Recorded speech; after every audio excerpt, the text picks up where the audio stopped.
बढ़िए। अपराध की अगर बात कर लिया जाए, अभी कल की बात आपके क्षेत्र में ही घटना हुई है, बहुत बड़ी घटना है किन्नर की, उस पे आप क्या कहना चाहेंगे सर? जहां लोग कहते हैं, योगी बाबा दावा करते हैं कि अपराधी मुक्त हो गया है और अपराधी आज जेल में है, नहीं तो ऊपर है, देखिए, लेकिन आज भी वही हो रहा है, दिन दहाड़े गोली मार दिया गया सर, क्या कहना चाहिए? क्षमा करिएगा, जितना योगी बाबा नहीं कहते उससे ज्यादा ये गोदी मीडिया कहती है। सच तो ये है कि योगी बाबा को असलियत पता है और वो शर्मिंदा रहते हैं, लेकिन ललकार बांधे रहती है ये गोदी मीडिया के, एकदम परिंदा पर नहीं मारेगा। लेकिन उनको सब पता है, बलात्कार की घटनाएं आए दिन हो रही, बिल्कुल बिल्कुल, हत्याएं हो रही हैं, लूट हो रही है, राजधानी में लूट हुई है, बिल्कुल सर, बिल्कुल। राजधानी में अब सब कुछ ध्यान बांटने के लिए दो ही मंत्र है, एक तो मीडिया के माध्यम से बुलडोजर का प्रचार किया जाए। अब तो बुलडोजर बैन हो गया है। नहीं, कोई बैन नहीं है, नहीं, कोर्ट ने तो बैन कर दिया। हो सकता है कहीं बैन हो, उत्तर प्रदेश में बैन नहीं हो सकता। क्यों? कोर्ट ने, उत्तर प्रदेश किसी कोर्ट को नहीं मानती। क्यों? मतलब संविधान, उत्तर प्रदेश की सरकार संविधान की सौगंध खाती है एक नाटक के लिए। अच्छा।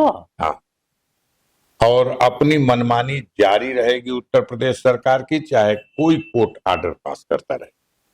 कोर्ट ने ऑर्डर नहीं पास किया है, डीजी को नहीं तलब कर लिया है, बिल्कुल बिल्कुल बिल्कुल, कोर्ट से नहीं कहा है कि ये गिराने पड़ाने की कार्रवाई नहीं हो, बिल्कुल बिल्कुल सर, इसकी जांच हो, इसके कोई नहीं, रोज होगी और होती रहेगी। वजह क्या है सर? वजह ये है कि मेरा विचार जो है वो तानाशाही है, मैं तानाशाही विचारधारा का व्यक्ति हूँ, मैं नहीं मानता ये सब। जितना अखबार में हेडिंग लगेगी कि रोक लगी, उससे दुगुना वेग से हम उस रोक के का उल्लंघन करके अपना काम करेंगे। मेरा स्वभाव ये है। योगी बाबा जिस तरह से ऐलान करते हैं सर कि नहीं, उत्तर प्रदेश को मुक्त बस करा देंगे। तो एक बात कहते हैं ना, बहुत छाती ठोक के कानून व्यवस्था बहुत अच्छी स्थिति है। हमारे गृह मंत्री ने एक दिन कहा कि 12 बजे रात में भी महिला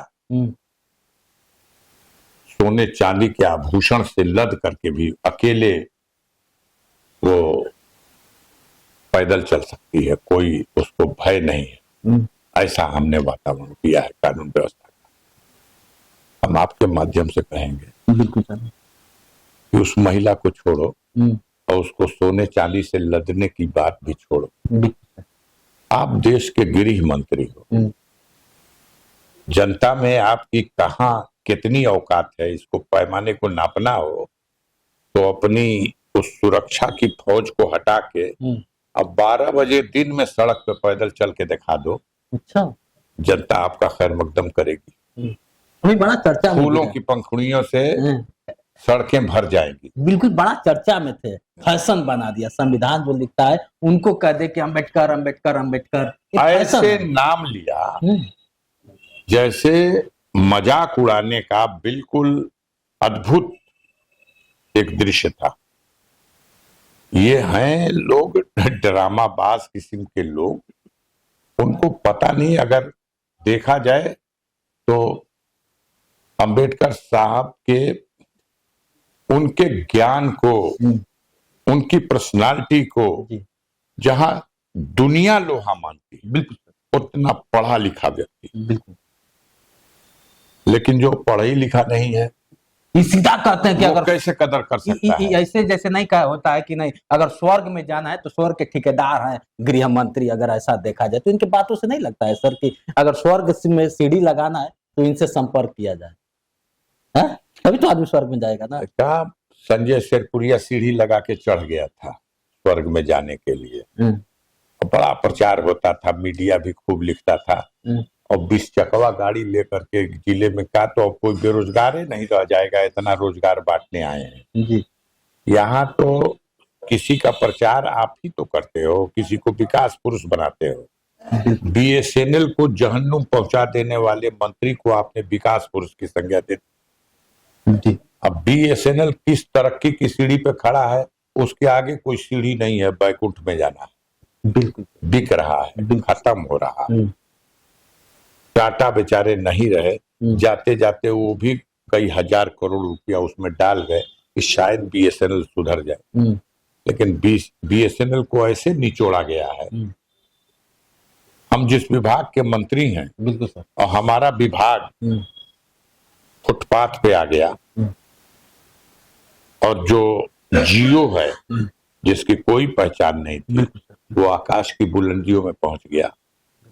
अंतरिक्ष में हमारे लैब हैं जी, और हमारा बीएसएनएल मिट्टी में मिल गया। हम विकास पुरुष हैं। बिल्कुल। तो ऐसे बेहया लोगों के लिए क्या कहा जा सकता है? बिल्कुल सर, लाख सवाल आपसे करेंगे। जिस तरह से सर अभी ये गीत का अगर बात किया, वर्णन किया जाए तो पूरा देश, गांधी जी जब थे तो इस गीत को बड़ा लोग शौक से, मतलब अपना एक सम्मान के रूप में देखते थे, लेकिन जैसे ही ईश्वर अल्लाह का नाम लाता है उससे माफी तक में, वजह क्या है सर? अब ये दिन आ गए हैं जो ये दिन, ये बहुत कम संख्या है ऐसे लोगों की, बहुत कम संख्या है। यह गाजीपुर जनपद है, वीरों की भूमि है, देश के लिए मरने मिटने वालों की, हौसला रखने वालों की भूमि है। इस जनपद में एक गांव है गहमर जी, जो एशिया का 3rd बिगेस्ट गांव है। गहमर सेना को सबसे ज्यादा सैनिक देने वाला गांव गहमर। बिल्कुल सर, राइट। उस गहमर में जाइए, जो कॉलेज है उस कॉलेज का नाम देखिए क्या है, रजिस्ट्रेशन किस नाम से है, मान्यता किस नाम से है, और आज भी गहमर का वो कॉलेज। बिल्कुल। क्या क्या मिटाओगे, किससे माफी मंगवाओगे? आओ उन वीरों के गांव गहमर में जिन्होंने अपने कॉलेज का नाम, शिक्षा के उस सबसे बड़े मंदिर का नाम राम रहीम कॉलेज रखा है। तो उस राम रहीम कॉलेज से हटाओ राम का नाम अलग, हटाओ रहीम का नाम अलग। आखिर ये संदेश क्या देना चाहते हैं सर? गांधी की वंदना करने वाले जी, और गांधी को सबसे प्रिय गीत जी, ये उनके समय से है गीत गाया जाता। ईश्वर अल्लाह तेरा नाम, सबको सन्मत दे। बिल्कुल सर, बिल्कुल। और उस गांधी को जिसके जाने के बाद इस देश के बंदों ने गाया था, बिल्कुल बिल्कुल, इस साबरमती के संत तूने कर दिया कमाल। बिल्कुल। दे दी हमें आजादी, बिना खड्ग बिना ढाल, साबरमती के संत तूने कर दिया कमाल। और आज उसी साबरमती से जो संदेश लेकर के आज नफरत की फिजा बनाने का जो काम किया गया है, और इतना साहस हो गया, कहां बात पहुंच गई है। सर संघ चालक आदरणीय श्री मोहन भागवत जी ने उपदेश दिया, संदेश दिया, अपनी मनोभावना को उन्होंने रखा, अपने चिंतन को रखा।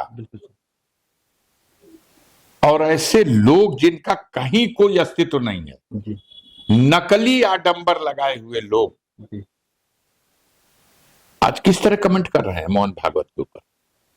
दूसरा कौन बच रहा है? जब सर संघ चालक को इस तरह से अपमानित कर सकता है इस देश का वो हुरदंगी सोच रखने वाला,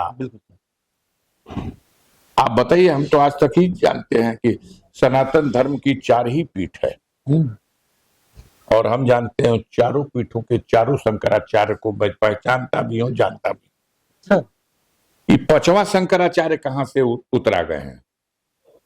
आखिर वजह क्या है? ये चौथी पीठ के बाद 5वीं पीठ की स्थापना हुई। पहले ये डिक्लेरेशन बिल्कुल बिल्कुल राइट सर। और अगर नहीं है तो ये धर्म की पीठ के पीठाधीश्वर बनने का किसने बना दिया? अरे मोदी जी नकली आईएएस तो बना ही रहे हैं। अच्छा, हाँ, कहा है कितने होगा भर्ती नकली आईएएस। अब नकली महामंडलेश्वर, नकली शंकराचार्य और ऐसे नकली शंकराचार्य और धर्म गुरु लोग कमेंट कर रहे हैं सरसंघ चालक पे कमेंट हो रहा, हिंदू राष्ट्र बना, आरएसएस पे कमेंट होने लगा, आरएसएस को 2 टुकड़ों में बांटने पे कमेंट होने लगा। अच्छा, माफी मांगो, और जैसे कि उनको बस बर्खास्त इन सबों में हाथ में नहीं तो ये अब तक उनको सस्पेंड और बर्खास्त कर दिए होते सब, एक अच्छी बात कहने के लिए। बिल्कुल बिल्कुल बिल्कुल, जो देश में वेलकम हुआ जिस बात का, बिल्कुल सर, बिल्कुल आवश्यकता है, राष्ट्र भक्ति की बात अगर करते हो बिल्कुल सर, तो आवश्यकता है कि भारत में रहने वाला हर नागरिक, उनके अंदर भाईचारा होना चाहिए, बिल्कुल बिल्कुल, अपने राष्ट्र के लिए सर्वोपरि भावना होनी यही चाहिए। यही यही भारत लेकिन, है, हाँ, जहाँ हिंदू मुस्लिम सिख ईसाई आपस में सब भाई भाई कहा जाता है। जी। लेकिन एक छोटा सा अगर देखा जाए, ईश्वर अल्लाह कहने के बाद उसके बाद तुरंत तूफान आ जाता है। ऐसे हुड़दंगियों को कंट्रोल करने की कोशिश भी नहीं करते और उनका बढ़ावा देते हैं, और वो भी सोचते हैं कि इस तरह का खुराफाती नारा, खुराफाती काम करने के बाद हम जल्दी से मशहूर हो जाएंगे और हमारा पद बड़ा हो जाएगा। अब कई मामलों में हम देखते हैं, कंपैरिजन लोग करते हैं, तो मोदी से बड़ा नेता मानते हैं कि योगी है। अच्छा, हाँ, क्यों? तो योगी इसलिए बड़ा नेता है कि वो मतलब मोदी से ज्यादा कट्टर है।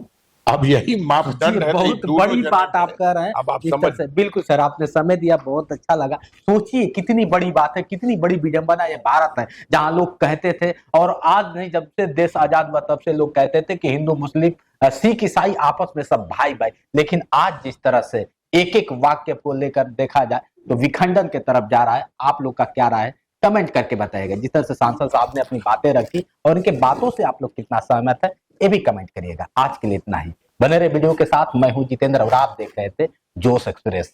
नमस्कार।